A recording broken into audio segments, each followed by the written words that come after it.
मित्रांनो, जर तुम्हाला तुमची एनर्जी जर वाचवायची असेल तर या 9 गोष्टी तुम्हाला नक्कीच लक्षात ठेवणं गरजेचं आहे. प्रत्येक गोष्टीवर रिॲक्शन देणं टाळा. अनावश्यक ड्रामा जो आहे किंवा वादांपासून लांब राहा. जे लोक तुम्हाला मानसिकरित्या ड्रेन करतात, एनर्जी तुमची घालवतात, त्यांच्यापासून लांब राहण्याचा प्रयत्न करा. ह्या एका दिवसात गोष्टी शक्य नाहीत, पण तुम्ही सुरुवात करू शकता. प्रत्येकाला एक्सप्लेनेशन देणं गरजेचं नाहीये, तर प्रत्येक गोष्टीमध्ये तुम्ही एक्सप्लेन करणं सोडा.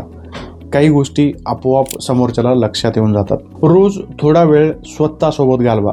व्यायाम असेल, तुमचा आवड छंद असेल किंवा तुम्हाला काही म्युझिक शिकायचं आहे, काही गोष्टी तुम्ही स्वतःबद्दल ट्राय नक्कीच करू शकता. फक्त लोकांचंच ऐकत नका बसू, स्वतःच्या मनाचं देखील काहीतरी ऐकायला शिका आणि त्यानुसार नक्कीच तुम्ही प्रयत्न करू शकता. तुमची जी ध्येय आहेत तर ती स्पष्ट करा. लक्ष विचलित करणाऱ्या गोष्टींपासून लांब राहण्याचा प्रयत्न करा. दूर ठेवा त्या गोष्टी.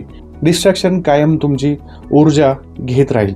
आणि मला असं वाटतं की सर्वात महत्त्वाचं जे आहे, असं काहीतरी बिल्ड करा, तयार करा, जे तुम्हाला भविष्यासाठी उपयोगी पडेल, भविष्यासाठी फायदेशीर पडेल. काही स्किल असेल, काही गोष्टी असेल तर तुम्ही शिका. म्हणजे भविष्यासाठी तुमचे जे वर्ष पुढे जाऊन वाया जाणार आहेत, त्या गोष्टी तुम्ही आत्तापासूनच सुरुवात करू शकता साचवायसाठी.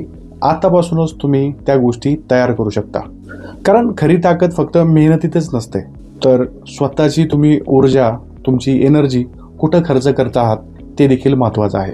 भेटूया पुन्हा पुढच्या व्हिडिओमध्ये.